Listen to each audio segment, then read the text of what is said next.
देखो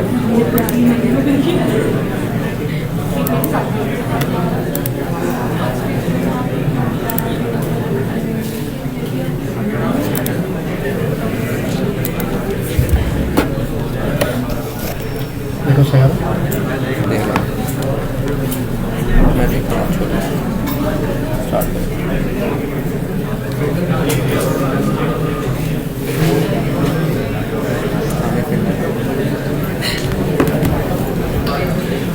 अस्सलाम वालेकुम, मेरा नाम आमिर पिंगर है और मैं आज आपकी रिया की क्लास शुरू करने जा रहा हूँ।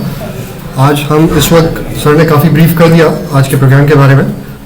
जो इस वक्त मौजूद है वो बूट कैम्प का पार्ट है और हमारे साथ कुछ लोग फेसबुक लाइव पे भी होंगे, वहाँ पे भी वीडियो स्ट्रीम हो रही है। जो train the trainer program PIAIC के लिए जो तैयार करें, टीचर्स ट्रेनर्स जो हम तैयार करें, उसके लिए हम उनको भी लाइव अपॉर्चुनिटी है कि वो देख सकते हैं। अच्छा, मकसद सर ने बता दिया। हमने ये काम जो आज हम करने जा रहे हैं और ये सब चीज़ें दो वजूहत के लिए। एक तो हमें अपने आप को बेहतर करना है, अपने आप को कम्पिटिटिव करना है मार्केट के हिसाब से। और मेरी आवाज़ पीछे तक आ रही है? ओके, हमको ओके, हमको अपने आप को बेहतर करना है मार्केट के हिसाब से। जो रिक्वायरमेंट है उसको अचीव करना है हमने, और उसी स्टैंडर्ड पे हमने सीखनी है चीज़ें। हमारा अलमिया ये है कि हम बहुत सारी चीज़ें सीखते हैं और उस लेवल के नहीं सीख पाते जिसकी ज़रूरत होती है हमें। और बहुत सारे इंस्टीट्यूट ऐसे हैं जो मैं नाम नहीं लेता, पर बहुत सारे कोर्सेज कराते हैं, पर वो सिर्फ कराने की हद तक होता है। उसकी डीप नॉलेज, उसकी स्टैंडर्डाइज नॉलेज हमें नहीं मुहैया होती। आज का जो कोर्स है, मैं आपको बताता चलूँ कि इस कोर्स को बनाने के लिए, इस कोर्स को समझने के लिए आई हैव स्पेंड, मतलब 1 लाख से ऊपर मैंने I have paid to get the content of international level. मैं सर ने जैसे बताया कि रिएक्ट नैनो डिग्री का प्रोग्राम है, उसको मैं इनरोल हुआ, उसमें मैंने कोई सवा लाख रुपया खर्च किया। उसके बाद इस कंटेंट को उससे इंस्पायर होके कि हम वो तालीम हासिल करें, वो तरीक़ेकार से पढ़ाएं और वो नॉलेज बांटें जो इंटरनेशनली मांगी जाती है और इंटरनेशनली पढ़ाई जाती है। इस वक्त मैं आपको बताऊं कि हम जो इस बूट कैंप में बैठे हैं ये फ्री ऑफ कॉस्ट है। और अब मैं उस दिन रिसर्च कर रहा था, तो MIT यूनिवर्सिटी, अमेरिका की बेस्ट यूनिवर्सिटी, वर्ल्ड की बेस्ट यूनिवर्सिटी है, वो कोई जून में बूट कैंप अनाउंस किया उसने, AI का, ब्लॉकचेन का और एक कोई और चीज़ है IoT का किया। वो 5 दिन का बूट कैंप है और उसकी रजिस्ट्रेशन अभी से खुली हुई है। उसकी फ़ीस $8,500, 5 दिन के $8,500 वो चार्ज करें, और इट्स मीन लाइक 10-12 लाख रुपए 5 दिन के। हम उस लेवल की पढ़ाई तो शायद ना करा सकें, पर हम कोशिश ज़रूर करेंगे ईमानदारी के साथ कि हमने जो पढ़ाया वो इंटरनेशनल लेवल का हो और अच्छा हो, जिससे आप इस कोर्स को करने के बाद एटलीस्ट अपना काम खुद से शुरू कर सके, किसी ऑर्गेनाइजेशन को ज्वाइन कर सके, या आप एटलीस्ट ये सेटिस्फाइड हो कि you know what you learn. Right, अब हम शुरू करते हैं। मैंने बताया था कि मैं मास्टर्स इन कंप्यूटर साइंस भी हूँ, मैं MBA भी हूँ, और मैंने CCAT का एग्ज़ाम भी पास किया, जिसकी मैं कल क्लास लेने वाला हूँ कुबरनेटीज़ के लिए। उसमें कंटेनर्स, डॉकर्स, वो सारी चीज़ें हम डिस्कस करेंगे। वो सैलानी में क्लास है, और रिएक्ट हम अब शुरू करेंगे इंशाल्लाह। तो लेट्स बिगिन। अच्छा, बताता ये चलूँ कि थोड़ा सा फास्ट ट्रैक प्रोग्राम है ये, कोई किसी से फेवरिज्म नहीं है। जैसे सर ने बताया, वही लोग आखिर तक चलेंगे जो स्पीड से कैच करेंगे और उसको प्रैक्टिस करेंगे। अगर आप प्रैक्टिस नहीं करेंगे तो ये आपके लिए बिल्कुल भी नहीं है। मतलब टू नो कि किस तरह ये चीज़ें चलेंगी, you need to practice a lot. मैं आपको आगे बुक भी गाइड करूंगा और आपको असाइनमेंट्स भी देता रहूँगा। उसके अलावा भी आपकी खुद की विल के साथ ये होना चाहिए कि अगर आपको असाइनमेंट लगता है कि हो गया और आपके पास टाइम है, तो you have to find your own self. कुछ भी ट्राई करते रहें अपने दिमाग से कि भाई किस तरह क्या करना चाहिए। मैंने 4 से 5 महीने हुए मैंने सर जिया को ज्वाइन किया। मैं बिज़नेस करता रहा 15 साल। बिज़नेस में कुछ लॉसेस हुए, उसके बाद अपनी ज़िंदगी को दोबारा से शुरू करने के लिए, स्क्रैच से करने के लिए, चूँकि मेरे पास तालीम थी एक्सीडेंटल, मैं कहूँगा कि मैं कंप्यूटर साइंस का ग्रेजुएट हूँ। मैं कुछ और करने गया था और मैंने ग्रेजुएशन कर ली। इसके बाद मैंने मास्टर्स भी कर लिया, फिर MBA भी कर लिया। पर वो मैंने मास्टर्स किया था ऑलमोस्ट 2001 में, if I am not wrong. 2001 का मास्टर्स मुझे आज काम आ रहा है। मैं आपके साथ जो बैठा हूँ यहाँ पे, मुझे कोई 25 एग्ज़ाम पास करने पड़े पिछले 4 महीनों में, और आप लोग लकी हैं कि आपकी क्लास में ले रहा हूँ और आपको कोई बता रहा है। सर याद का पैटर्न ये है कि वो फेसबुक लाइव पे बताते हैं कि this is the new book, इसमें 500-600 सफ़े हैं और नेक्स्ट वीक आपका एग्ज़ाम है और आपका 4 वीक में वो 500-600 सफ़ों का एग्ज़ाम देना है। तो हम उस लेवल के हिसाब से चलते रहे और आज हम सारे जो बुक कैंपस से मेरे साथ पुनीत बैठा है और इरफान और बहुत सारे और भी करें, हम सब ने एग्ज़ाम्स दिए हैं और मैं कोई 4 महीनों में आपको बताया कि मैं 25 एग्ज़ाम्स के करीब किए हैं। और ऐसा नहीं है कि एग्ज़ाम्स पास नहीं हुए, हमने सब एग्ज़ाम्स पास भी किए हैं। और मेरी अगर स्केलिंग की बात की जाए तो मेरे 80+ मार्क्स सारों में रहे। मैंने कुबरनेटिस पढ़ना 2 महीने पहले शुरू किया था और इसी तरह सर ने कहा था कि दिस इज़ द बुक, जिसमें 600 सफ़े थे। देखते देखते मुझे थोड़ा सा रोना भी आया कि यार 600 सफ़े कौन पढ़ेगा, और पर आज मैं सर्टिफाइड हूँ कुबरनेटिस का। शुरू करते हैं रिएक्ट। हम चलेंगे किस तरह, हमारे 3 पार्ट्स हैं। एक तो रिएक्ट का पहले हम फंडामेंटल सीखेंगे, फिर रिएक्ट एंड रिडक्स और रिएक्ट नेटिव। ये 3 चीज़ें हैं, उसकी डिस्क्रिप्शन आगे बहुत आएगी, तो अभी मैं उसकी डिटेल नहीं बता रहा हूँ कि वो क्या चीज़ें हैं क्या चीज़ें नहीं हैं। और ये चीज़ें हम साथ साथ सीखते जाएंगे। बहुत सारी छोटी बड़ी एक्सरसाइजेस और असाइनमेंट्स होंगे, बहुत सारे क्विजेज होंगे। जो कर पाएगा वो आगे तक चलेगा, जो नहीं करेगा, जो रिस्पॉन्स नहीं देगा, ऑन टाइम नहीं देगा, he will be out of the class. Her part के बाद, हर कोर्स के जो 3 हमारे मेन पार्ट हैं, उसके बाद एक मेजर प्रोजेक्ट होगा जो हमने करना है। और आई एम श्योर कि उस प्रोजेक्ट को करने के बाद आप ये सेटिस्फाइड होंगे कि you know what you have learn. अभी सर ने जैसे पूछा था कि किन किन को रिएक्ट आता है, तो बहुत कम लोगों ने रिएक्ट पे हाथ उठाया। तो नो वरीज, आपको अगर जावास्क्रिप्ट भी आता है, जावास्क्रिप्ट इज द बेस। हम बहुत अच्छे से चलेंगे, फुल गाइड करेगी मैं भी, आप मेरे साथ जो टीम है वो भी, और इंशाल्लाह साथ चलेंगे। The road to learn React open source book है, उसका URL मैंने सामने लिख दिया, वहाँ पे आप जाके इसको डाउनलोड कर सकते हैं। मैं ग्रुप पे भी पोस्ट कर दूंगा, फ्री बुक है। हम इसको भी फॉलो करेंगे। क्विजेस जो हमारे होने वाले हैं उसमें आपको ये बुक ज़रूर हेल्प करेगी। आपने इस बुक को पढ़ते रहना है। जो मैं स्लाइड्स आपको बता रहा हूँ उसमें भी इस बुक का डेटा है, पर उस स्लाइड्स को बनाने के लिए मेरी बहुत जान लगी है। मतलब I have to research so many things, उसके बाद जाके मैंने उसको स्लाइड्स में ऐड किया। सिर्फ इस बुक से कंटेंट नहीं है, बहुत सारी जगहों से कंटेंट है। काफ़ी जगहों पे मैंने नीचे उसका सोर्स भी लिखा। तो बहरहाल आपने इस बुक को नहीं छोड़ना है, इस बुक को ज़रूर पढ़ना है। बहुत ज़बरदस्त बुक है, बहुत इजी बुक है, बहुत आसान अल्फाज में चीज़ें लिखी हुई हैं और बहुत ज़बरदस्त चीज़ें डिस्क्राइब हुई हैं। तो आपने खुद से ये बुक ज़रूर पढ़नी है। बुक से दोस्ती हो गई तो आपको कोई नहीं हरा सकता। हमने पिछले 3-4 महीनों में कोई 7 बुक्स पढ़ी हुई, 7 से भी शायद ज़्यादा। हमने 3 दिन में भी एक बुक ख़त्म करके उसका क्विज दिया है। तो हम आज अगर हम आपको कहते हैं कि हम यहाँ बैठे आपको पढ़ाएंगे, तो उसके लिए सर जिया की बहुत मेहनत लगी है, बहुत इंस्पिरेशन है। हमारे मेंटोर हैं, हमारे मौसिन हैं, जिन्होंने हम पे इतना कॉन्फिडेंस दिया हमें कि हम आज आपको पढ़ा दें। क्या बेस्ट स्ट्रेटजीज होनी चाहिए इस कोर्स को या किसी भी कोर्स को जल्दी से एब्जॉर्ब करने के लिए? जैसे मैंने बताया कि book reading, material reading never disappoints. आप जितना पढ़ोगे उतने कॉन्सेप्ट्स क्लियर होंगे। अगर आपको लगता है कि किसी एक बुक में कोई एक टॉपिक जो आपको नहीं समझ में आ रहा, आप Google is the best thing. Google में जाइए और वहाँ पे सर्च कीजिए, आपको ज़रूर आपके मतलब का कुछ ना कुछ ऐसा कंटेंट मिलेगा जो जिससे आपको समझ में आ जाएगा वो टॉपिक। एक्सप्लेनेशन सबकी ठीक होती है, पर बाज़ दफ़ा उसकी लैंग्वेज हम नहीं समझ पाते, तो नो वरीज, आप दूसरा सर्च कीजिए, आपको ज़रूर मिलेगा। नहीं तो हम आपके लिए यहाँ बैठे हैं। इसके बाद सबसे बेस्ट थिंग जो मैं भी फॉलो करता हूँ, ये सारी चीज़ें उस पर काफ़ी हद तक मैं भी फॉलो करता हूँ कि अगर मुझे कोई चीज़ समझनी होती है और मुझे लगता है कि मुझे थोड़ी बहुत समझ में आ गई, तो मैं उसको लेके बैठता नहीं। मैं उसको कोशिश करता हूँ कि किसी से डिस्कस कर लूँ या मुझसे जो कमज़ोर है उसको मैं हेल्प कर लूँ। जब उस कमज़ोर के मुझसे सवाल आते हैं तो मुझे लगता है कि यार वाकई में शायद मुझे और मेहनत करने की ज़रूरत है। उस सवालों से मैं या तो उसको सेटिस्फाई करके जवाब दे देता हूँ या फिर मैं मजीद रिसर्च करता हूँ और मुझे पता चल रहा है कि कौन सा एरिया मेरा वीक था उस टॉपिक का जिस पे मुझे रिसर्च करने की ज़रूरत है और मैं वो टॉपिक को ज़बरदस्त तरीके से सीख सकता हूँ। इसके बाद यही पॉइंट इसमें लिखा हुआ है कि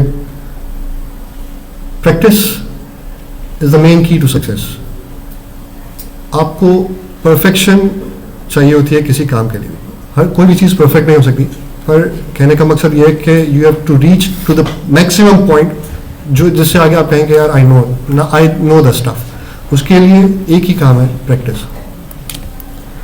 मेरा तरीक़ेकार ये है कि मुझे अगर कोई एक असाइनमेंट मिलता है तो उस असाइनमेंट को अगर मुझसे प्रॉब्लम्स आती हैं तो ज़रूर मैं कहीं ना कहीं से हेल्प लेता हूँ। अगर मुझे लगता है कि वो हो गया दैन उसके बाद मैं थोड़ी थोड़ी चीज़ें चेंज करना शुरू करता हूँ। मिसाल है कि मैं एक्स की जगह वाई कर देता हूँ, देखता हूँ कि क्या उसका रिजल्ट आता है, या कोई अगर वेरिएबल है तो मैं उसकी जगह पे कोई कांस्टेंट वैल्यू डाल देता हूँ। तो इस तरह मैं खुद हिट एंड ट्राई करके एक्सपेरिमेंट करके सीखता हूँ। उससे आपको ये पता चलता है कि कौन सी चीज़ से एरर किस जगह पे आएगा। इसमें भी यही लिखा हुआ है कि कुछ भी चेंज कीजिए अपने हिसाब से, एक दिमाग में पैटर्न बनाइए कि यार अगर मैं इस तरह चेक करूं तो क्या रिजल्ट आएगा, अगर इसकी जगह ये होता तो क्या आएगा। मैंने इसी तरह सीखा है। मैंने 1995 में फर्स्ट टाइम DBS की प्रोग्रामिंग सीखी थी 1995 में। तो उस वक्त ज़ाहिर है बिल्कुल फर्स्ट टाइमर था। अब मुझे सबसे बेसिक काम मिला के 2 का टेबल प्रिंट कराना है। टाइप किया बिल्कुल 2x 2 = 2 4 जो भी आया रिजल्ट उसका, मैंने इसको हार्ड कोड करके प्रिंट कर दिया। फिर दूसरा सवाल यह है सर का कि मैं आपको वेरिएबल दूंगा और बताऊंगा कि 2 का टेबल कहाँ से शुरू करना है और कहाँ पे ख़त्म करना है, या 2 के अलावा भी मैं कुछ नंबर दे दूँगा। अब मुझे समझ आया कि यार अच्छा इस तरह भी प्रोग्रामिंग होती है। फिर मैंने उसको हिट एंड ट्राई करके शुरू करना शुरू किया। मुझे लगता है कि मुझे उस वक्त कोई 2 घंटे लगे थे उस इतने सिंपल से। आज सोचता हूँ तो लगता है कि यार ये तो मुझसे खेलने वाला सवाल है, पर उसको उस काम करने को भी मुझे 2 घंटे लगे थे। पर कोई भी काम अगर शुरू किया जाए तो ऑफकोर्स उसको टाइम लगता है, बट कोई भी काम ऐसा नहीं जो ना हो जाए, और हम सब कर सकते हैं। सबसे मेन पॉइंट ऊपर जो लिखा है इसमें कि कोई भी काम करने से पहले आपको उसकी लॉजिक और उसका आउटकम एज अ डायग्राम दिमाग में सोचना होता है। दिमाग में सोचें, पेपर पे रखें कि यार इसका आउटपुट ये आएगा, इस तरह आ सकता है और इस तरह होगा। ये बहुत ज़रूरी है क्योंकि आगे हम जब रिएक्ट में कंपोनेंट्स पढ़ेंगे कि किसी भी एप्लीकेशन को कंपोनेंट्स में किस तरह ब्रेक किया जा सकता है, किस तरह उसके मॉड्यूल्स बनाए जा सकते हैं, तो उसमें हमें दिमाग में एक पिक्चर क्लियर होनी चाहिए कि हमने करना क्या है, किस तरह का आउटपुट हम एक्सपेक्ट करते हैं और किस तरह की प्रोग्रामिंग हम करने वाले हैं, किस तरह के मॉड्यूल्स हम बनाने वाले हैं। मैं उम्मीद करता हूँ कि ये स्ट्रेटजीज मुझे तो बहुत काम आई हैं और आपको भी इंशाल्लाह काम आएंगी। So let's begin the journey. Good luck to you. Part 1। अच्छा, अब थोड़ा सा थ्योरी की तरफ चलेंगे।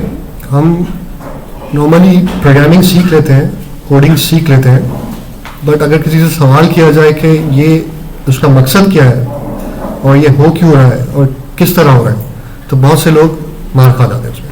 तो मैं कोशिश करूँगा कि थ्योरी भी साथ साथ चलाऊँ ताकि हमको आइडिया हो कि जो हम करने जा रहे हैं उसके बैकग्राउंड में कॉन्सेप्ट क्या है और वो काम किस तरह कर रहा है। सबसे पहले रिएक्ट। What is react? बहुत सारी एप्लीकेशंस थी, रिएक्ट की ज़रूरत क्यों पड़ी? क्या ऐसी चीज़ थी कि रिएक्ट आज इतनी इन है? रिएक्ट बेसिकली इटसेल्फ कोई प्रोग्रामिंग लैंग्वेज नहीं, वो जावास्क्रिप्ट पे बनी हुई एक लाइब्रेरी है। फेसबुक ने इसको बनाया। आज जो हम फेसबुक देखते हैं कि बहुत सारी चीज़ें टुकड़ों में हमारे पास एक साइड पे मेन्यू आ रहा होता है, फिर हमारी पोस्ट भी आ रही होती हैं, साइड पे हमको नोटिफिकेशंस भी आ रही होती हैं। तो इस एप्लीकेशन को मॉड्यूलर बनाया रिएक्ट के थ्रू फेसबुक ने। रिएक्ट एक लाइब्रेरी है जो जावास्क्रिप्ट, एडवांस जावास्क्रिप्ट को यूज़ करते हुए उसको हम कह सकते हैं कि फेसबुक ने लाइब्रेरी बनाई जो आज हम यूज़ करने जा रहे हैं।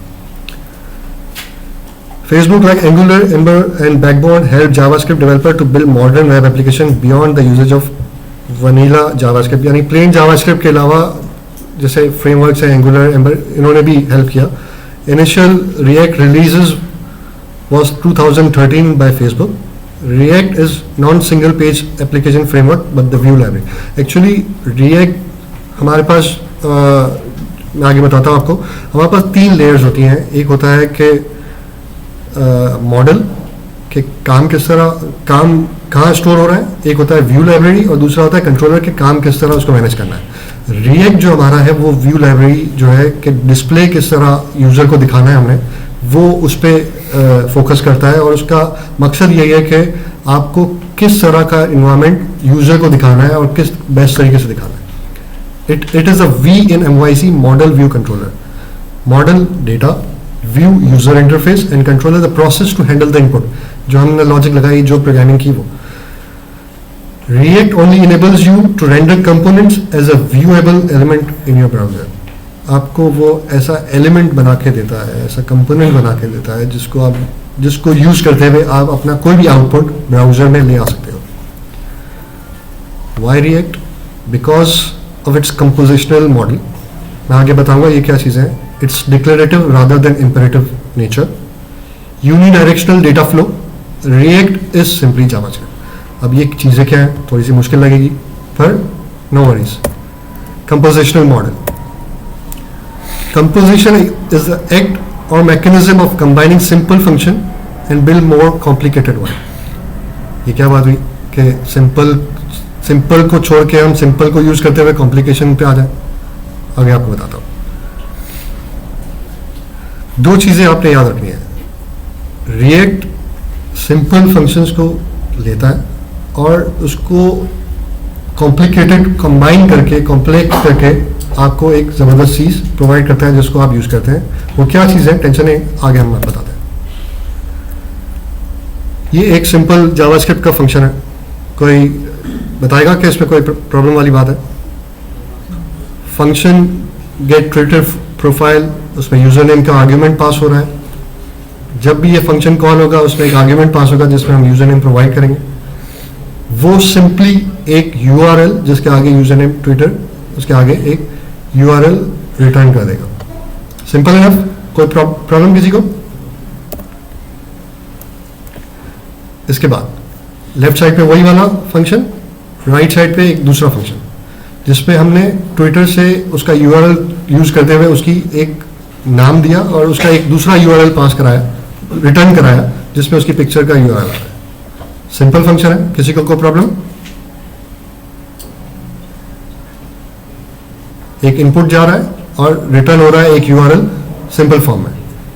कोई मसला किसी को? अब इसको हम कंबाइन करते हैं.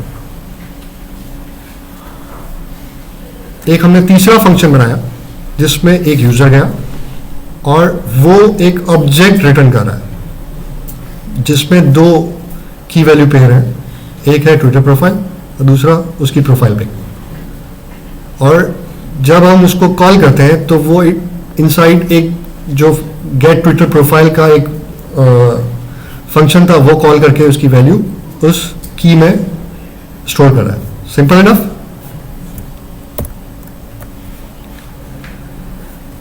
सवाल यह है कि हमने 3 फंक्शन क्यों बनाए जब हम एक ही फंक्शन में काम कर सकते थे. अगर मैं ये कहता कि मैं सिंपली इसी तरह लिख लूँ कि एक फंक्शन कॉल किया जिसमें मैं एक ऑब्जेक्ट रिटर्न कर रहा हूँ जिसमें एक की है ट्विटर प्रोफाइल और उसके आगे एक यूआरएल, सिंपल मैंने दे दिया. तो ये मैंने क्यों किया?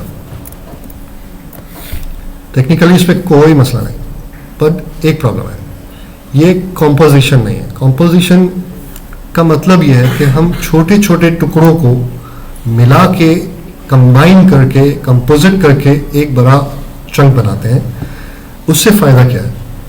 छोटे छोटे टुकड़े जितने ज़्यादा होंगे, जितने जितने मॉड्यूल्स आपके छोटे होंगे, आप उसको बार बार कहीं भी यूज़ कर सकते हैं. फॉर एग्जाम्पल, अगर मैं पिछले उस पर वापस आऊँ, मुझे सिर्फ और सिर्फ यूज़र का पिक्चर चाहिए. अगर मैं इसी फॉर्मूले को, इसी फंक्शन को लेके चलूँ तो मुझे हर दफ़ा वो 2 वैल्यू रिटर्न करेगा. पर मुझे आई नीड ओनली 1. तो फिर अच्छा, ये I am giving you the simplest example. अगर आप इसको बड़े उसमें सोचें, उसको बड़े स्केल पे सोचें कि जब आपको कोई एक चीज़ चाहिए उसके लिए आप बहुत सारा डेटा क्यों इन और आउट कराओगे, इसलिए वो कहता है कि you need to make a small modules of your code. वो कहता है कि there is always a one good rule for the function, the rule of DOT. DOT क्या है? Do one thing. हर फंक्शन के लिए बेस्ट स्ट्रेटेजी होनी चाहिए कि वो सिर्फ एक काम करे, दो ना करे, एक से ज्यादा ना करे। उससे क्या फायदा होगा कि उससे आपको उस कोड को या उस कंपोनेंट को या उस फंक्शन को कहीं और भी यूज करना हो तो you can call that function, और आपको पता है कि वो वही काम करेगा जिसके लिए वो बना है, ना कि वो बहुत सारे काम करेगा और आपका वक्त जाया करेगा, आपका यानी सिस्टम का प्रोसेसिंग का टाइम जाया करेगा उस एक छोटे से पार्ट को जो उसका था उसको लाने के लिए। तो सबसे best rule should be follow do one thing. Function should always do one thing. किसी को कोई प्रॉब्लम, कोई कंफ्यूजन अभी तक? Good. React, in React we rely on composition heavily. React builds blocks of UI using components. आगे पता चलेगा components क्या है, क्या चीज़ें हैं, पर आपको मैं बता रहा हूँ नीचे। For example, following are 3 different components. Normally हम HTML में यूज़ करते हैं बटन, import, इसके elements यूज़ करते हैं। इसी तरह React में हम अपने customize एलिमेंट्स बनाते हैं, वो आगे हम सीखेंगे किस तरह, पर उसकी एग्जांपल इस तरह दी है कि जैसे एक पेज का एलिमेंट बना लिया, एक काउंटर का बना लिया, एक साइड बार का बना लिया। अगर इसी एलिमेंट्स को हम रीड करें तो हमें देखने से शायद ये अंदाज़ा होता है कि अगर मैं इस काउंटर वाले एलिमेंट को उठा के किसी भी जगह पे प्लेस कर दूं तो वो काउंटर का जो टास्क है वो परफॉर्म करेगा। मुझे उसको पूरा एक साथ कोई फंक्शनैलिटी मैंने नहीं, मैं चाहता तो पेज के अंदर ही सब कुछ कर देता कि जहाँ भी पेज आएगा वहाँ पे काउंटर भी होगा, वहाँ पे साइड बार भी होगा। आज तक हम करते रहे। HTML जब हम बनाते हैं तो उसमें हम बताते हैं कि भाई मेन्यू इस तरह दिखना चाहिए और मेन बॉडी इस तरह होगी और नीचे का फुटर इस तरह होगा।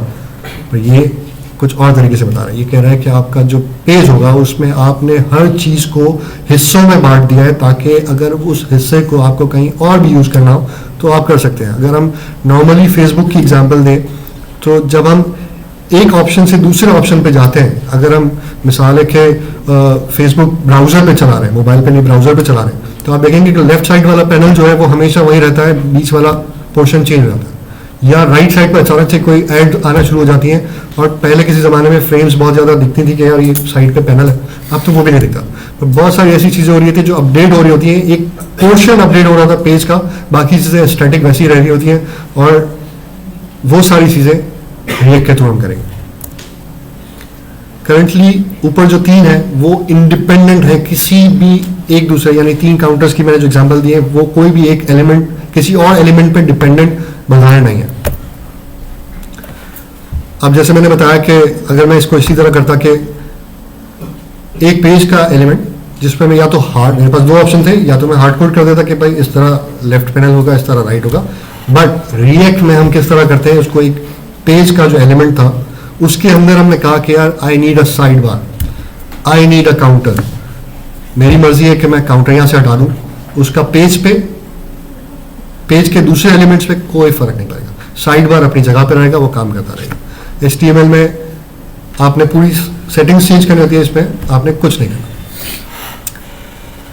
Now the page component is counter and the sidebar component inside. It is similar to earlier example जो हमने डिस्कस की थी कि एक फंक्शन के अंदर दूसरे छोटे छोटे फंक्शंस कॉल होके वो टास्क को कंबाइन करके कंपोजिट करके हमें एक एलिमेंट मिला। मैंने जो अब तक बताया कंपोजिशन का उसका थोड़ा सा रिकैप करते हैं। Composition is when we create the complex function by combining simple function. मैंने आपको बताया सिंपल फंक्शन क्या है, it should do one thing. वो एक काम, सिंपल काम, बहुत सारे सिंपल काम को मिला के हमने एक कॉम्प्लेक्स कर दिया। ये तो सिर्फ एक हमने एग्जांपल ली है कि जिसमें एक प्रोफाइल पिक्चर का लिंक आएगा या प्रोफाइल का नाम आएगा या एड्रेस आएगा। जब आप इसको बड़े स्कोप में सोचें, किसी बड़ी प्रोजेक्ट के उसमें सोचें, तो उसमें बहुत सारी कैलकुलेशंस, बहुत सारी बिजनेस लॉजिक्स डिफरेंट जगहों से आ रही होंगी, उसको कंबाइन करके फॉर एग्जाम्पल अगर हमने कोई बिजनेस रिपोर्ट बनानी है जिसमें आपका डेटा मुख्तलिफ जगहों से आएगा, तो उस लिहाज से अगर आप सोचें कि आपका एक रिपोर्ट जिसके अंदर आपने छोटे छोटे पार्ट्स मॉड्यूल्स बना के ऐड कर दिए कि इस जगह का डेटा इस मॉड्यूल से होते हुए इस एलिमेंट से होते हुए यहाँ तक आएगा। Components are the building blocks of React, क्योंकि रिएक्ट बेसिकली आया इसीलिए कि छोटे छोटे कंपोनेंट्स हैं और उसमें वो बहुत अच्छे तरीके से हम आगे सीखेंगे कि किस तरह होता है। It's a basically building blocks, इसी पे एक रिएक्ट खड़ा है। Think of each function as a single building block that they follow one rule, do one thing in one line. When you combine simple function together to form more complex, it is called composition. जब भी आप composition का जिक्र करेंगे, अगर उसको मैं एक लाइन में डिस्क्राइब करूँ तो वो इसी तरह है कि मुख्तलिफ सिंपल फंक्शंस को कंबाइन करके एक कॉम्प्लेक्स फंक्शन बनाया। This is called composition. कोई इशू किसी को, कोई सवाल? दूसरा हमने पढ़ा था वाई रिएक्ट में declarative nature. Most of the JavaScript code is imperative code. क्या है मैं बताता हूँ आपको। द वर्ड इम्पेरेटिव अगर डिक्शनरी में देखा जाए, मैंने इसकी नीचे dictionary.com से इसका मीनिंग निकाला, तो वो कहता है ऑफ अ नेचर ऑफ और एक्सप्रेसिंग अ कमांड, यानी डिक्टेट किया जाए कि हर स्टेप के बाद दूसरा स्टेप क्या होगा। When we write a JavaScript code, it's actually imperative code, meaning we spoon feed each and every step to make JavaScript aware of how to get the desired result.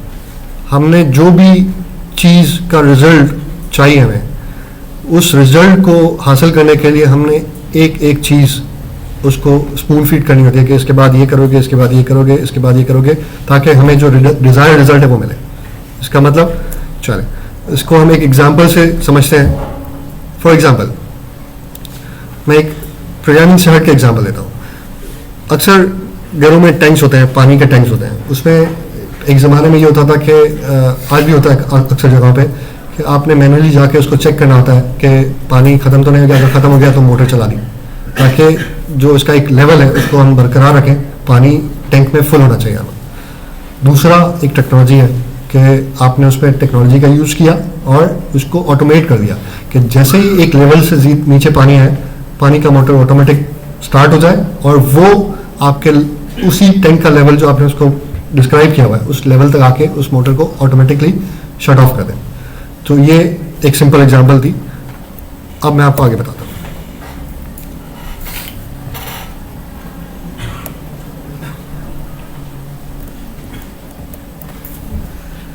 ये एक JavaScript का simple सा code है। अगर मैं पूछूं कि code किसी को समझ नहीं आ रहा तो कोई ऐसा है जिसको समझ नहीं आया? चलो मैं एक्सप्लेन करता हूँ। सबसे पहले कांस्टेंट हमने एक डिफाइन किया जिसमें एक एरे है जिसमें 5 नाम है, 4 नाम है, रिया खान, इरफान, ये एरे ऑफ स्ट्रिंग्स है। इसके बाद हमने एक और वेरिएबल बनाया जो कि हमने ब्लैंक एरे उसको बता दिया कि ये इसकी टाइप जो है वो एरे है। फिर हमने एक फोर का लूप लगाया। कोई ऐसा है जिसको फोर का लूप नहीं आता? सबको आता है। फोर में हमने बताया कि आई स्टार्ट्स विद 0, आई की लेंथ जो है वो टीचर की लेंथ के बराबर, यानी इतनी मरतबा इटरेट करना है कि टीचर की लेंथ हो जाए। उसके बाद हर उसमें आई प्लस प्लस।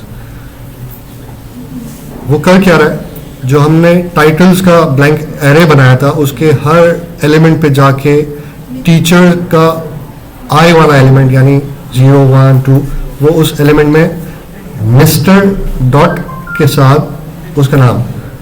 इसका रिजल्ट क्या आएगा नीचे? रिजल्ट मैंने बताया कि अगर हम इस कोड को चलाते हैं तो टाइटल एरे के अंदर मिस्टर जिया खान होता, मिस्टर इरफान होता, मिस्टर मुनीब होता और मिस्टर आमिर होता। क्लियर है? प्रॉब्लम क्या है? इंपेरेटिव कोड किस तरह है? इंपेरेटिव कोड इस तरह है कि अगर हम इस फोर के लूप को समझें तो हम इसको क्या कह रहे हैं? फोर के लूप को हम समझा रहे हैं कि भाई सबसे पहले 0 से स्टार्ट करो, उसके बाद पहली आइट्रेशन करो, पहले जाके नाम ऐड कर दो, 0 वाले एलिमेंट पे मिस्टर के साथ जिया खान को ऐड कर दो। उसके बाद हम उसको कह रहे हैं कि जैसे ये कर लो इसके बाद आई में जाके एक वैल्यू इंक्रीज करो। उसके बाद चेक करो कि आई की वैल्यू उस टीचर की जो एरे है उसकी लेंथ से ज़्यादा तो नहीं है। अगर नहीं है तो फिर नीचे एक और आइट्रेशन करो जब वो आइट्रेशन हो जाए फिर आई को प्लस करो। हम इसको हर स्टेप बता रहे हैं कि डू लाइक दैट। हमें हर स्टेप में बताना है कि अगर मिसाल है कि मैं आखिर में कंडीशन ना दूँ तो क्या होगा, इनफाइनाइट लूप हो जाएगा, चलता ही रहेगा, क्योंकि जावास्क्रिप्ट को पता ही नहीं है कि उसके बाद उसने करना क्या है। Simple enough. डिक्लेरेटिव कोड कैसे है? Declarative code is where you ask the result without specifying each and every step to achieve the result. ये क्या बात हुई? ये एक खूबी है इसकी कि हम ये नहीं बताते कि करना क्या, हम ये बताते हैं हमें चाहिए क्या। वो खुद देखेगा कि उसको करना किस तरह है। AI नहीं चल रहा, कुछ ना कुछ तो हमें कोड करना पड़ता है, बट किस तरह कोड है मैं आपको समझाता हूँ। मैं एग्जाम्पल सोच रहा था कि क्या एग्जाम्पल दूं इंपेरेटिव और डिक्लेरेटिव की, तो मुझे सबवे और मैकडॉनल्ड्स याद आया। अगर कभी किसी का इत्तेफाक हुआ हो तो सबवे और मैकडॉनल्ड्स पे एक सिमिलर चीज़ मिलती है, रैप्स। पता नहीं कराची में सबवे पे रैप्स है नहीं है। मैकडॉनल्ड्स पे जब आप जाते हो तो आप कहते हो कि I need a chicken rap. वो आपको उसकी रेसिपीज़ के हिसाब से आपका डिज़ायर्ड रिजल्ट, यानी आपको जाके थोड़ी देर में 10 मिनट के अंदर आपको रैप ला के दे देता है। बट आप जब सबवे में जाते हो तो जब आप उसको ऑर्डर करते हो कि भाई मुझे रैप चाहिए, तो वो सबसे पहला सवाल पूछता है, सर कौन सी चिकन डालूं? अगर सिर्फ चिकन की बात, अगर मैं कहता हूँ मुझे चिकन रैप चाहिए, तो उसका दूसरा सवाल होता है, सर कौन सी चिकन डालूं? फजीता चिकन डालूं, सिसिलियन चिकन डालूं, क्या डालूं? आप कहते हैं यार ये वाली डालूं। उसके बाद कहेगा कि सर उसमें कौन सी सैलड डालूं? फिर उसमें आपको सवाल पूछेगा, सर उसमें कौन सी सॉसेस डालूं? उसके बाद आपको कहेगा, सर इसको हॉट बनाना है, मीडियम बनाना है, या बिल्कुल माइल्ड बनाना है। 10 सवाल पूछने के बाद वो आपको डिलीवर करेगा कि ये आपका चिकन रैप है। इंस्टेड ऑफ, अगर आप मैकडॉनल्ड्स जाते हैं तो वो एक आपने कहा कि I need a chicken rap, without having any confusion वो आपको जाएगा, ला के आपको दे देगा। तो मुझे एक लगा कि ये एग्जांपल सूट करती है डिक्लेरेटिव और इंपेरेटिव के लिए। अब नीचे जो हमने लास्ट 4 का लूप पढ़ा, उसके बाद इसको अगर हम जावास्क्रिप्ट E6 में मैप का फंक्शन है, अगर उसको हम इस तरह देखें, वो क्या करता है हमारे, एक टीचर का एरे हमने ऊपर डिफाइन किया, जैसे हमने उस पिछले में भी किया था, यहाँ भी किया हमने, यहाँ भी किया हमने। इसके बाद एक और लाइन लिखी जिसपे हमने टाइटल्स का एरे डिक्लेयर करने के बाद आगे ही लिख दिया टीचर्स डॉट मैप। उसके अंदर यानी इसको हमने बता दिया कि टीचर्स के अंदर जितने भी एलिमेंट्स हैं उन सब के आगे मिस्टर लगा के मुझे एक नया एरे पास कर दो और उसमें उसको टाइटल्स में सेव कर दो। पिछले वाले में अगर मैं बताऊं तो उसमें ये था कि हमने उसको बताया, उसको गाइड किया कि हर एक स्टेप किस तरह परफॉर्म होगा और उसके बाद नेक्स्ट स्टेप क्या होगा टू अचीव और डिजायर रिजल्ट, जिसमें एक एरे मिलेगा जिसके आगे हर नाम के आगे मिस्टर लगाओ। तो अगर यहाँ देखूं तो मैंने एक लाइन में उसको कहा कि आई नीड अ एरे जिसके आगे मिस्टर ऐड करके मुझे दे दो। समझ में आया किसी को? Very good. इसी तरह एक और एग्जांपल थी कि मैं ऐसा वही सेम एग्जांपल इंपेरेटिव और डिक्लेरेटिव की कि ऐसे नाम जिसकी लेंथ 4, 5 या 5 से ज्यादा हो उसका एरे रिटर्न करना है। तो मैंने सबसे पहले जावास्क्रिप्ट में जिस तरह हम नॉर्मली आज तक करते हैं 4 का लूप लगाया, उसमें जाके इफ की कंडीशन लगाई और बताया कि अगर ये मैच करती है कंडीशन मेरी कि अगर उसका नाम की लेंथ 5 या उससे बराबर है तो उसको रिटर्न करो, वरना स्किप कर जाओ, नेक्स्ट आइट्रेशन पे जाओ। नेक्स्ट आइट्रेशन पे जाने के लिए आई की वैल्यू में एक ऐड करो, फिर उसकी कंडीशन चेक करो कि उसकी लेंथ कहीं खत्म तो नहीं होगी, एरे की लेंथ खत्म तो नहीं होगी, और अगर नहीं हुई तो फिर नेक्स्ट चेक करो इफ की कंडीशन कि लेंथ मैच करती है, और आखिर में इस तरह लूप चलते हुए आपको रिजल्ट आएगा ना। इसी तरह डिक्लेरेटिव में मैं नीचे क्या कहता हूँ कि ये मेरा एरे है और मुझे एक ऐसा एरे चाहिए with the use of filter function जिसकी लेंथ इक्वल्स टू या ग्रेटर देन 5 हो। ऊपर का कोड 6-7 लाइनों का, 8 लाइनों का, नीचे मैंने वही काम 2 लाइनों में कर लिया। इस वक्त ये जावास्क्रिप्ट E6 का फंक्शन है, पर इसको हम बहुत ज्यादा यूज करने वाले हैं, एक्सट्रीम हद तक यूज करने वाले हैं इन रिएक्ट। हम बहुत जल्द देखेंगे इंशाल्लाह रिएक्ट में किस तरह कंपोनेंट्स बनाते हैं, किस तरह कंपोजिशन होती है, सारी चीज़ें होती हैं। पर एक झलक दिखाने के लिए मैंने एक एग्जांपल कोड की कि हमने एक बटन का एलिमेंट बनाया, कंपोनेंट बनाया, जिसके अंदर हम इसको बता रहे हैं कि ऑन क्लिक मुझे टाइम चाहिए, मुझे टाइम बताओ। ज़ाहिर इस अंग्रेज़ी पे वो काम नहीं करेगा, उस अंग्रेज़ी के पीछे कुछ ना कुछ लॉजिक हमने लगानी है, कुछ ना कुछ फंक्शंस हमें लिखने हैं, पर वो डिफरेंट तरीके से है, वो आगे आपको पता चलेगा कि होना क्या है। पर नॉर्मली एक मरतबा कोड करने के बाद आप उसको यही कह रहे होते हैं कि यार I need to do this, वो आपके लिए कर रहा होता है। रिकैप करते हैं थोड़ा सा। Imperative code instructs JavaScript each and every steps needed for the desired result. Declarative code, we rather tell JavaScript required result and let the JavaScript itself take the care of executing steps to achieve desired result.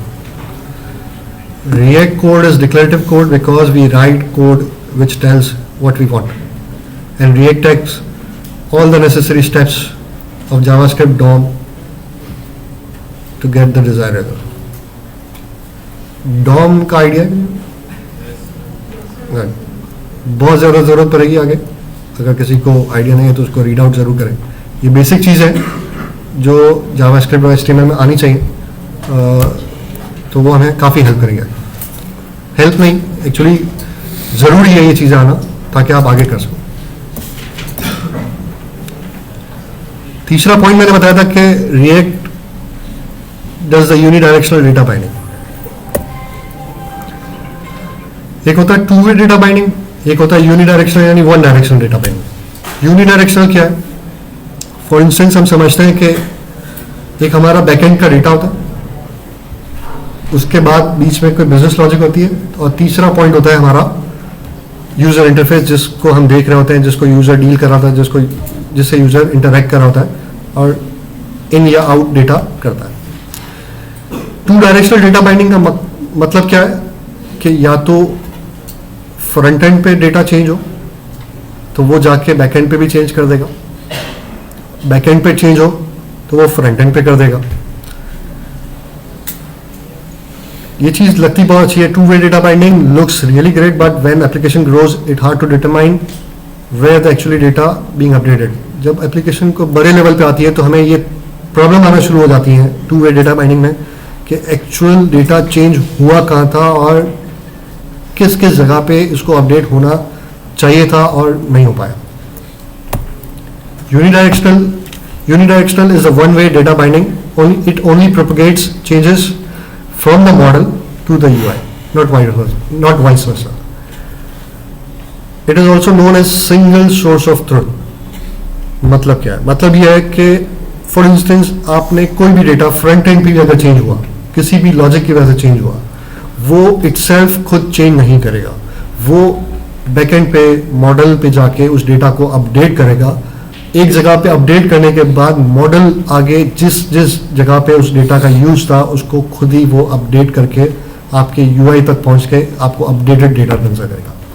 For example, Facebook पे आपकी profile पे कोई भी जाके कहीं भी comment करता है, आप एप्लीकेशन देख रहे होते हैं, आपको अचानक से एक नोटिफिकेशन आ जाती है, आपका UI डिफरेंट, उस यूजर का जिसने आपके प्रोफाइल पे कुछ भी कमेंट किया उसका UI डिफरेंट। कनेक्शन किस तरह बना?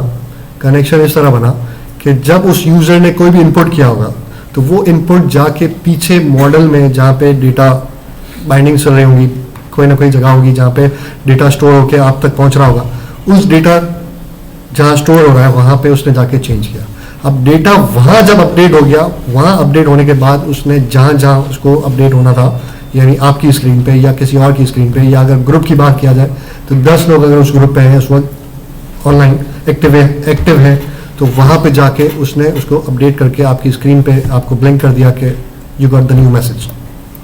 दिस इज यूनिडायरेक्शनल, कि data flows in one direction, और इनडायरेक्टली नहीं जा रहा होता, वो पहले जाता है सबसे बैक साइड पे, जैसा ऊपर मैंने दिखाया कि जब भी यूजर टाइप करेगा, फॉर इंस्टेंस मैं एग्जांपल देता हूँ, यूजर कोई इनपुट डालता है, वो सबसे पहले मॉडल जाएगा, मॉडल पे जाने के बाद वो जाके दूसरी जगहों पे टेम्पलेट से गुजरता हुआ उस पर जो हमने बिजनेस लॉजिक लगाई होगी उससे गुजरते हुए आपके यूजर इंटरफेस पे आएगा।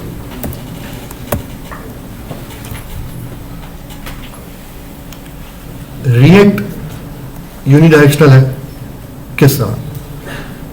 अभी हम सिंपल पॉइंट समझते हैं, उसके बाद हम इसकी डीप में भी जाएंगे, जैसे जैसे आगे जाएंगे उसकी डीप आते रहेंगे। जैसे मैंने टॉप राइट पे मैंने एक सर्कल बनाया कि व्यू एक्शन स्टेट। व्यू जो आपको नजर आ रहा है, एक्शन आपकी बिजनेस लॉजिक, स्टेट हम बहुत डीप में पढ़ने वाले हैं आगे। हर एक डेटा की स्टेट रिएक्ट को हम बताते हैं कि इस मॉडल की, इस कंपोनेंट की स्टेट हमारी ये है, इस वक्त ये स्टेट इस स्टेट में होना चाहिए। इसके बाद जाके हम जब भी उस स्टेट को चेंज करते हैं, रिएक्ट को पता चल जाता है, एक इवेंट फायर होता है कि ये रिएक्ट की स्टेट चेंज हुई है। अब वो स्टेट जहाँ जहाँ हमने उसको बताई होती है कि वहाँ इसका रिफ्लेक्शन आना चाहिए, रिएक्ट ऑटोमेटिकली सारी जगहों पे खुद से जाके उसको अपडेट करता है। हम उसको बहुत डीप में पढ़ेंगे। स्टेट इज पास्ड, नीचे वाले पॉइंट्स में पढ़ता हूँ। State is passed to the view and to the child components. जैसे स्टेट चेंज होती है, वो वापस रिएक्ट उसको वहाँ चेंज करने के बाद जहाँ पे इसका मॉडल होता है वहाँ पे चेंज करता है। उसके बाद वो आगे पास ऑन कर देता है व्यू जो आप देख रहे होते हैं, या अगर कोई चाइल्ड कंपोनेंट है जहाँ बिजनेस लॉजिक लगी है वहाँ पे उसको वो खुद ही अपडेट करता है। Actions are triggered by the view. जब हम ज़ाहिर है व्यू कर रहे होते हैं तो उसमें एक्शंस ट्रिगर होते हैं। एक्शंस क्या होते हैं? अगर मिसाल है कि मैं कहता हूँ कि यार I need to change the colour of my background, screen पे आपने क्लिक किया, माउस से ब्लू कर दो, एक एक्शन जनरेट होगा, वो जाके पीछे बताएगा रिएक्ट की एप्लीकेशन जो हमने बनाई होगी कि बैकग्राउंड अब से ब्लू नज़र आना चाहिए। वो अपने पास स्टोर करेगा। उसके बाद जिस जिस जगह पे उस डेटा की ज़रूरत थी, हमने उसको बताया था कि यार यहाँ हमें डेटा पास ऑन करना है, तो वो इटसेल्फ खुद ही ऑटोमेटिकली उस डेटा को पास करके वहाँ खुद ही उसका जो रिजल्ट है वो ब्लू ले आए। इसके बाद मैंने बताया कि action are triggered by the view, action can update the state. मैंने बताया कि उसको चेंज करेगा। The state changes are pass to the view and to the child components, ये भी मैंने आपको बताया। और लूप कंटिन्यूस, यानी फिर आपने कोई चेंज किया, वो फिर जाके बताएगा पीछे कंपोनेंट को कि मैंने डेटा चेंज देखा है, आप उसको चेंज करो और इसके बाद पास ऑन करो जहाँ जहाँ उसकी रिक्वायरमेंट है। State is always owned by one component. ऐसा नहीं हो सकता कि एक ही स्टेट आप बहुत सारी जगहों पे रखें। रिएक्ट की ब्यूटी ये है कि वो हमें फोर्स करता है कि आपने स्टेट का मालिक, ओनर एक ही जगह रखना है, ताकि कभी कोई ऐसा क्लैश ना आए कि डेटा इस जगह तो अपडेट हुआ, दूसरी जगह अपडेट ही ना हो सका। सेंट्रलाइज कर देता है स्टेट को कि जिस भी कंपोनेंट में आपने यूज करना है उस कंपोनेंट में आप उसकी स्टेट रखेंगे। वो स्टेट उसके चाइल्ड्स में या उसके व्यूज जो हमने बनाए होंगे उसमें वो खुद ही पास ऑन करेगा। और उसकी खूबसूरती यह है कि अगर आपने कोई भी स्टेट किसी कंपोनेंट के लिए बनाया है, वो स्टेट उसके सिबलिंग के लिए या उसके पेरेंट के लिए उससे उसको कोई कंसर्न नहीं है। उनकी अपनी अलग स्टेट्स हो सकती हैं और चाइल्ड कंपोनेंट्स की अपनी अलग हो सकती हैं, सब कंपोनेंट्स की अलग अलग स्टेट्स हो सकती हैं, या पेरेंट की जो स्टेट है वो हम चाइल्ड में भी पास ऑन कर सकते हैं। ये सारे मैंने एडवांटेजेस आपको बताया था कि क्या फ़ायदा है क्या नुकसान है, कि आपको ये मेंटेन करने की ज़रूरत नहीं है कि यार एक जगह डेटा मेरा अपडेट हुआ, एक जगह मेरी स्टेट अपडेट हुई, दूसरी जगह क्यों नहीं हुई, जिसका रिफ्लेक्शन क्यों नहीं है। फॉर एग्जांपल मैंने जैसे ब्लू बैकग्राउंड की एग्जांपल दी कि एक जगह तो ब्लू बैकग्राउंड आ गया स्क्रीन पे, दूसरी जगह शायद मैं उसको अपडेट डेटा फ्लो करना ही भूल गया या अपडेट करना भूल गया, तो उसकी वजह से वहाँ तो वही जो पुराना बैकग्राउंड था वही रहा, चेंज नहीं हुआ। पर रिएक्ट की खूबी है कि स्टेट चूंकि एक ही तरफ थी और जैसे स्टेट चेंज होगी वो खुद ही अपने जहाँ जहाँ डेटा पास किया होगा वहाँ पे जाके उसको अपडेट करेगा। तो हमें इस चीज़ की फिक्र करने की ज़रूरत ही नहीं है कि दूसरी जगह क्यों अपडेट नहीं हुआ, क्योंकि डेटा है ही एक जगह पे, स्टेट उसकी है ही एक जगह। मैंने अभी कुछ चीज़ें कही, मैंने कुछ चीज़ें बताई आपको कि डेटा कहाँ होता है, डेटा कहाँ से कहाँ मूव करता है, किन के पास पहुंचता है और किन तक डेटा नहीं पहुंचता। अब एक छोटी सी क्लास में बैठे बैठे सवाल करते हैं। For example, conference room component stores information for the reservation of the team meeting. एक कॉन्फ्रेंस रूम है जहाँ पे मीटिंग हो रही है, उसका वो डेटा कंपोनेंट है, उसका डेटा जो है वो टीम मीटिंग का डेटा जो है वो सेव करता है। उस कंपोनेंट के अंदर there are two more components, सब components, child components, booking date and time and guest context as the child component. मैंने दिखाया हुआ है इसको बना के कि किस तरह, जिस तरह हमने पहले देखा था प्रोफाइल और सारी चीज़ें बुकिंग का, और इसी तरह के सिंपल कंपोनेंट। इसको इस वक्त समझने की जरूरत है कि कंपोनेंट क्या चीज़ें हैं, उसके बैकग्राउंड में क्या चीज़ है। अभी सिर्फ लॉजिक को, थ्योरी को, कॉन्सेप्ट को क्लियर कीजिए। कोई बता सकता है कि कौन सी एक ऐसी जगह होनी चाहिए या इसमें से कौन सा बेहतर कंपोनेंट है, जैसे conference room, booking date and time या गेस्ट कॉन्टैक्ट, उस पर मैं डेटा रखूं ताकि जब भी डेटा चेंज अपडेट हो तो वो सब जगह पहुंचे। वंडरफुल। कॉन्फ्रेंस रूम क्यों? क्योंकि it's a parent component. Parent component की स्टेट या डेटा जब भी चेंज होगा वो अपने चाइल्ड्स को वो ऑटोमेटिकली, अगर हमें बताया होगा तो उसको पास ऑन कर देगा। फॉर एग्जाम्पल, अगर मैं कहता कि मेरा data booking date and time component में है तो क्या होता? पेरेंट और सिबलिंग्स को उससे कोई गर्ज नहीं कि किसी भी चाइल्ड की स्टेट क्या है। स्टेट हमेशा उसके जो अंडरनीथ या उससे रिलेटेड चाइल्ड कंपोनेंट्स होंगे सिर्फ उसको ही, उसी तक पहुंचेंगे, पीछे रिवर्स ऑर्डर में नहीं चलेगा। सॉरी, या वी कैन हायरार्की, चाइल्ड मतलब पूरी हायरार्की चला सकते हैं। डेटा फ्लो का recap, data flows in one direction only. When the state changes, data pass from parent to child, not vice versa. Child से parent में नहीं जा सकता, parent से child में जा सकता है। Data sharing between sibling component is only possible if the parent component is the key custody of data. Clear enough? Fourth point, React is just simply JavaScript. अभी तक हमने जितना भी कोड देखा उसमें कोई भी एक ऐसी नई चीज़ मेरे ख्याल से नहीं देखी जो हमने पहले ना देखी हो, जिन्होंने जावास्क्रिप्ट एचटीएमएल में पढ़ा। रिएक्ट हमने देखा, बताया कि रिएक्ट एक छोटी सी लाइब्रेरी है जो जावास्क्रिप्ट पे बनी गई। बेसिकली होता क्यों है? होता ये यूँ है कि मेरी तरह जो लेजी लोग होते हैं वो करते ही हैं कि कुछ भी काम जो बार बार करना होता है उसके लिए कोई ऐसा कोड कर लेते हैं, ऐसा काम कर लेते हैं, ऐसी रूटीन कर लेते हैं कि जिसमें बार बार सारे एक्शंस परफॉर्म ना किया जाए, ना करना पड़े। मिसाल है कि मुझे अगर कोई कहता है कि यार मैं आपको हर वीक एक एक्सेल की फाइल दूंगा जिसको आपने मुझे पार्स करके डेटा बना के मुझे एक रिपोर्ट देनी है, तो मैं कभी भी उसको इस तरह हर वीक काम नहीं कराता। मैं सबसे पहले दिन उसको कोशिश करता हूँ, सोचूं किस तरह उस एक्सेल की फाइल को मैं छोटा सा एक प्रोग्राम बना के ऑटोमेटिकली उसको डेटा उठा के एक रिपोर्ट जनरेट करूं, ताकि जब भी मुझे वो फाइल मिले, चाहे उसमें जितने भी रोज हो, उसका डेटा मैं उस प्रोग्राम में डालूं, उस एक्सेल फाइल को उस प्रोग्राम में अपलोड करूं और वो मुझे उसी प्रोग्रामिंग पे चलते हुए एक जो मुझे डिजायर्ड रिजल्ट था वो ला के दे दे।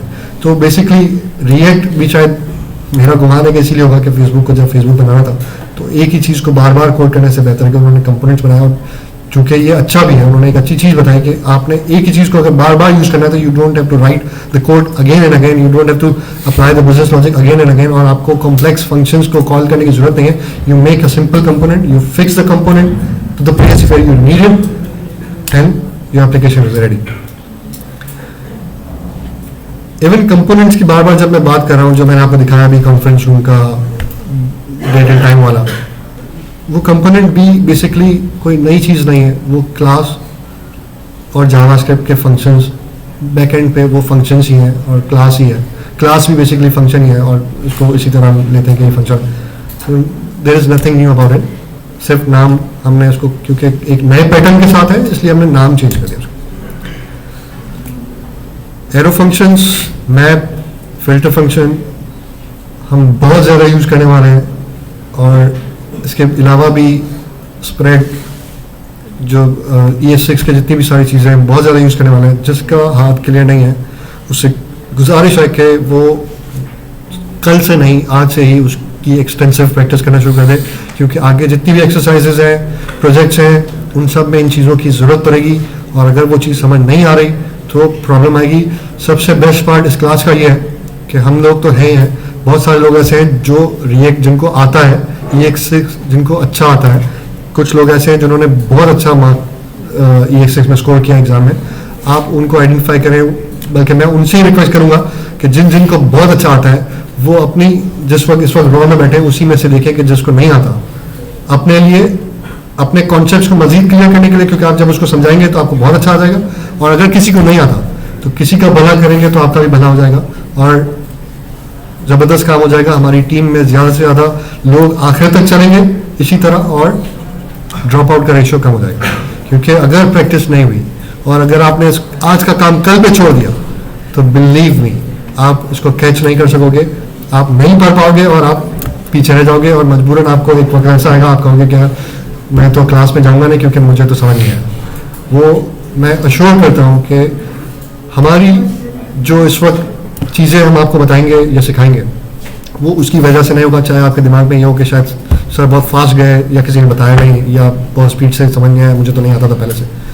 आप अपनी वजह से ही ड्रॉप आउट हो गए, हमारी वजह से ड्रॉप आउट नहीं हो गए क्योंकि आपने प्रैक्टिस नहीं की। इस स्लाइड्स को बनाने के लिए आगे कोड आएगा, हर कोड को मैंने दोबारा चलाया, हर एग्जाम्पल को मैंने दोबारा चला के समझ के, मुझे इस 2 दिन सुबह 11 बजे से लेकर रात को 1 बजे तक बीच में नमाज खाने का वक्फा थोड़ा बहुत जो वक्फा आता है मैं मुसलसल बैठा हूँ ताकि आज के दिन की सिर्फ स्लाइड्स बना सकूँ, क्योंकि मुझे आपको एक्सप्लेन करना था इस तरीके से कि जो वर्ल्ड लेवल वर्ल्ड क्लास और जो मैं सीखा हूँ बाहर की स्टडीज़ हासिल करके आपको सिखा सकूँ। तो प्लीज़ इतना ज़रूर कीजिएगा, इस कोर्स का हक इस तरह अदा कीजिएगा कि प्रैक्टिस को बहुत ज़्यादा इन कीजिए।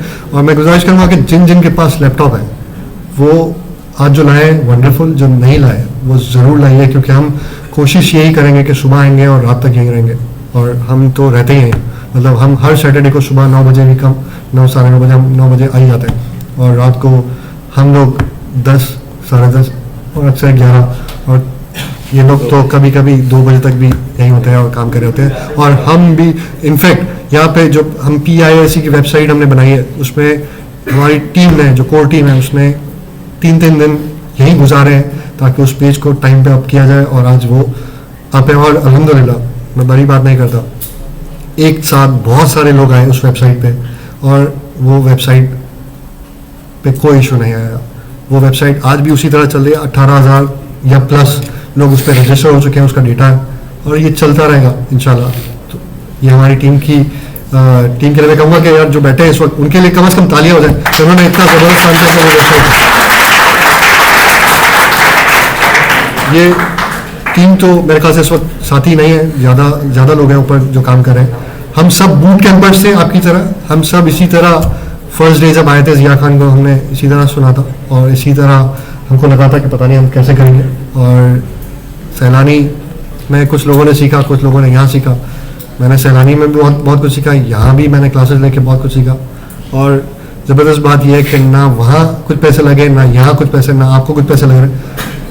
फ्री में अगर आपको कोई इतना ज़बरदस्त सिखाता है तो आपका इतना तो बनता है कि यार उसको मेहनत करके उसको अपने आप को सिखा लिया जाए कि यार किस तरह काम करना है, ताकि ये हमारी इस ऑर्गेनाइजेशन को एसएच को फ़ायदा नहीं है, इसका फ़ायदा पाकिस्तान के लिए और इसका फ़ायदा आपके लिए, आपके घर वालों के लिए, आपकी नस्लों के लिए। आप अच्छा कमाएंगे तो वो अच्छा रहेंगे। आप अगर कुछ नहीं करेंगे, नॉर्मली अगर आपकी सोच ये है कि मुझे 15-20 हज़ार ही कमाने हैं, तो फिर उसमें आप क्या कुछ अपनी फैमिली को दे सकते हैं ये आप खुद ही सोच सकते हैं।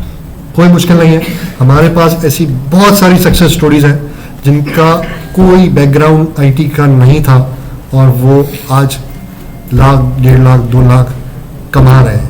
इवन मैं एक ऐसी स्टोरी जानता हूँ कि जो बच्चा मैट्रिक के बाद कारपेंटर अपने अब्बा के साथ कारपेंट्री करते हुए उसको ज़बरदस्ती टीम ने जाके सिखाया सैलानी में, आज वो 1.5-2 लाख रुपए कमा रहा है। जो बच्चा 300-400 की दिहाड़ी पे था अपने अब्बा के साथ कारपेंट्री करता था, छोटा काम छोटा बड़ा नहीं होता, बट सिर्फ उस एग्जाम्पल को कोट करने का मकसद ये है कि एक बच्चा जो 300-400 रुपये या 500-700 रुपये कमा रहा था रोज़ का, आज वो 1.5 लाख 2 लाख रुपए कमा रहा है और मज़े से कमा रहा है और इज्जत से कमा रहा है और कोई मुश्किल नहीं है उसके लिए। तो यही पैसे हम $10,000 सर यहाँ तो बात करते हैं, $10,000 पे पहुँचने के लिए बहुत मेहनत चाहिए, बहुत टाइम चाहिए, नामुमकिन नहीं है, बट अगर हम उसको थोड़ा सा लिमिट भी करें तो 50,000, लाख, 1.5 लाख, 2 लाख कोई मुश्किल नहीं है। हमारे पास जो बूट कैंपर में बच्चे ऊपर कर रहे हैं उसमें से भी कुछ, एक दोस्त है हमारा, उसको लास्ट मंथ $1,600 का यानी 2 लाख रुपए का उसको 1 महीने का प्रोजेक्ट मिला और वो कर रहा है। इसके अलावा बहुत सारी ऐसी एग्जांपल्स हैं जिसमें $50, $60, $100। हमारे पास एक बच्ची का केस है जिसने ब्लॉकचेन पढ़ा, वो 12 साल की बच्ची है, उसको $60 का कॉन्ट्रैक्ट मिला। 12 साल की बच्ची है, ज़ाहिर है वो नहीं कर पाई, उसकी हेल्प की गई, बट एटलीस्ट उसको कहने का मकसद ये कि उसको काम मिला। $60 यानी 10,000 रुपये उसने 2 दिन के अंदर कमाए। तो शायद मुझे नहीं लगता कि बगैर पैसों के कोई ऐसा काम हो जिसमें आप रोज़ के 5,000 कमा सकते हो। जब 12 साल की बच्ची ये काम कर सकती है तो फिर आप तो बहुत सारी चीज़ें सीख के यहाँ तक पहुँचे हो, तो आप क्यों नहीं कर सकते? आप इससे आगे जा सकते हो। वो भी जाएगी इंशाल्लाह अपनी एज के हिसाब से और आप भी इंशाल्लाह जाएंगे।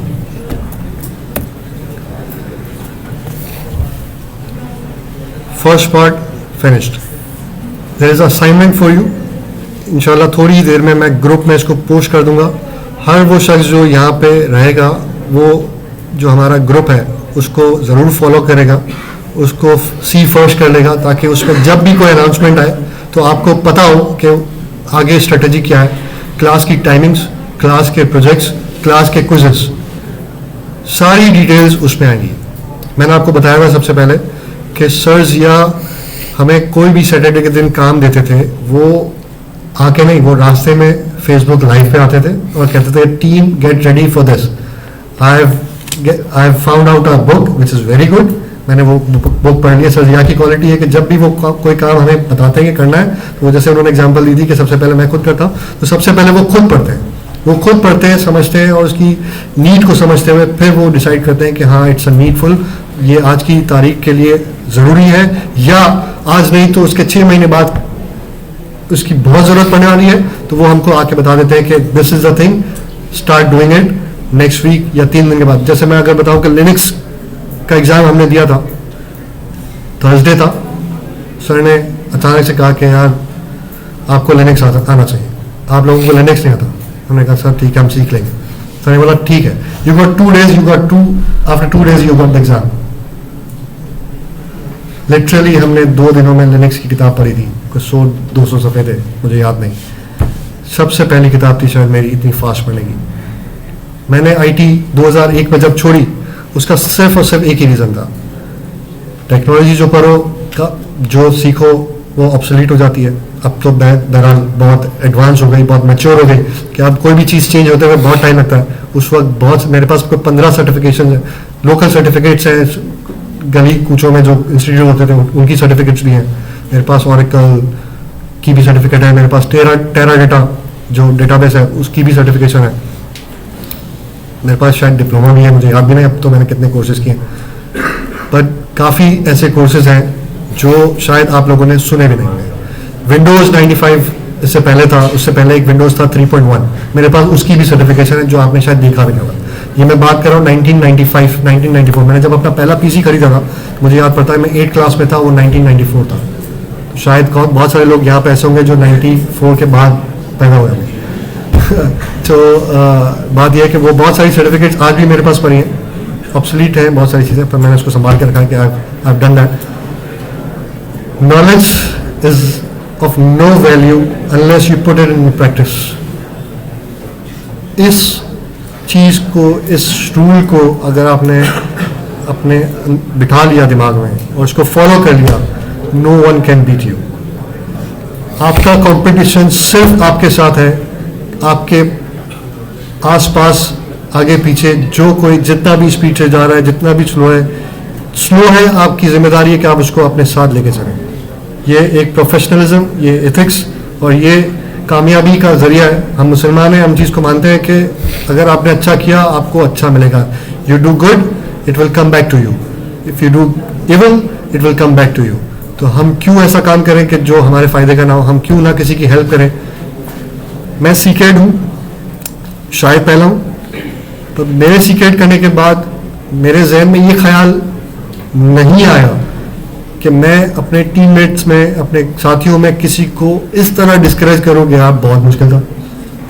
करना तो नामुमकिन है, हो ही नहीं सकता। मैंने उसके बाद अपने ग्रुप मेट्स के 5 लोगों को तैयार किया, इंकरेज किया, उनको हेल्प आउट किया कि आपने सीक्रेट का exam with in span of 1 month ज़रूर पास करना है, ताकि सर जिया ये कह सकें कि मेरे पास एक नहीं 6 लोग हैं। एक आमिर तो था ही, 5 लोग और आ गए। और मज़े की बात बताऊं कि मैंने उनके पैसे लगवा दिए हैं, मैंने उनसे फीसें जमा करवा दी हैं। अब वो चाहें तो भी पीछे नहीं हट सकते और उनको सीक्रेट करना ही पड़ेगा, क्योंकि उनके पैसे $300 ऑलमोस्ट लग गए, यानी 40, 45, 50 हज़ार रुपये मैंने उनके लगा दिए हैं। तो अब इंशाल्लाह ताला वो पीछे नहीं हट सकते। अब with in span of 1 month मेरे साथ, मैं अकेला नहीं हूँगा, मुझे उम्मीद है कि वो 5 क्लियर करेंगे। मैं उनकी पूरी हेल्प कर रहा हूँ। और फिर वो 5 आप 200 की, और उसके बाद जो PAIAC का प्रोग्राम है जिसमें इंशाल्लाह हज़ारों लोग, और इनफैक्ट ये रुकेगा नहीं सफ़र, ये लाखों तक जाएगा और लाखों को हम इंशाल्लाह ताला काबिल बनाएंगे। ट्रेन द ट्रेनर का मकसद यही था कि सिर्फ मैं अकेला काफ़ी नहीं हूँ, सिर्फ जो मेरे साथ लोग हैं वो काफ़ी नहीं है, हमें बहुत बड़ी टीम चाहिए। हमें पूरे पाकिस्तान में जाना है, पूरे पाकिस्तान तक हमने ये चेंज IT के थ्रू लाना है, पाकिस्तान के रेवेन्यूज़ को भी बढ़ाना है और अपने आपके रेवेन्यूज़ को भी बढ़ाना है, अपनी ज़िंदगी को भी बेहतर बनाना है इंशाल्लाह ताला। जब इंडिया $140 बिलियन का एक्सपोर्ट कर सकता है, इंडिया बहुत बड़ा है, हमसे कोई 100 गुना बड़ा है, हम बहुत छोटे हैं, पर हम 1 बिलियन से कम 10 बिलियन पे तो आ सकते हैं।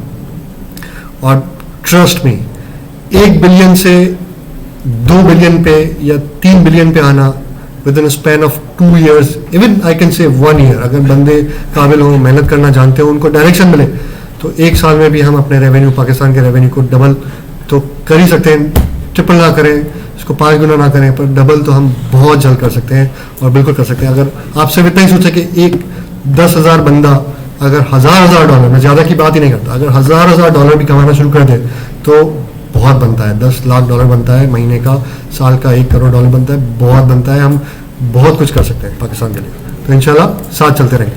5-10 मिनट का ब्रेक लेते हैं, इसके बाद आगे कंटिन्यू करेंगे। अभी किसी को कोई सवाल है जो अब तक जो भी हमने पढ़ा, कोई ऐसा शख्स जिसको समझ ना आया? जी, मैं ग्रुप में डालूंगा ताकि क्लास को ख़त्म होने के बाद फिर हमारे आज की एक्टिविटी यही रहेगी कि हम उस असाइनमेंट को सॉल्व करें। चलें, गूगल क्लासरूम भी बना लेंगे, उसको भी देख लेते हैं। अभी मैं गूगल फॉर्म्स तो बना दिए जिस पे आप लोगों ने सबमिट करना है, मैं आपको असाइनमेंट्स ग्रुप पे भेजूंगा। एक गूगल क्लासरूम में डालेंगे, फिलहाल कर लेते हैं, इशू नहीं। बाकी कोई सवाल जो अब तक टॉपिक हमने कवर किए? कोई? अच्छा पढ़ाया मैंने, थैंक यू।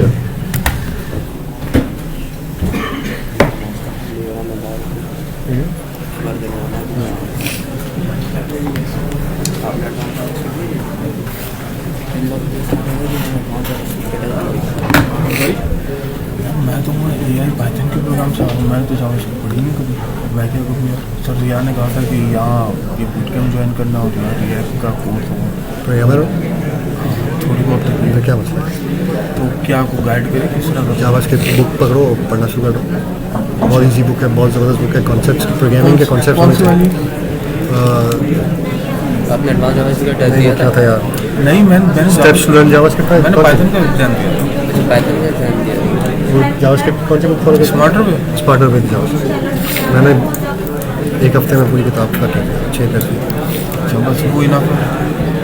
इनफ नहीं, वो इनफ नहीं, उसमें उसके बाद एडवांस जावास्क्रिप्ट, जो मैप, फिल्टर, ये ES6 सर्च करो, मिल जाएगा आपको, ज़रूर करो। ठीक है, इसके साथ साथ सिर्फ जावास्क्रिप्ट आनी चाहिए, बाकी तक लाइव अभी तक है, ठीक है। लाइव अभी तक है, उसको स्टॉप करें। स्टॉप करूँगा फिर दोबारा चलाऊँगा। मैक्सिमम क्या टाइम होगा? हो गया नमाज पढ़? मैक्सिमम क्या टाइम होगा, लाइक क्लास ओवर? 2 क्लासेज होंगी ना, अभी एक और क्लास भी होगी। गाइस थोड़ा सा ब्रेक को 10-12 मिनट का कर लेते हैं, ताकि जिनको ज़ोहर की नमाज़ पढ़नी है वो क्विकली सवाइक हो गया नमाज़ पढ़ के आ जाए, ताकि फिर हम कर लेते हैं इसको। 2 क्लासेज होंगी अभी।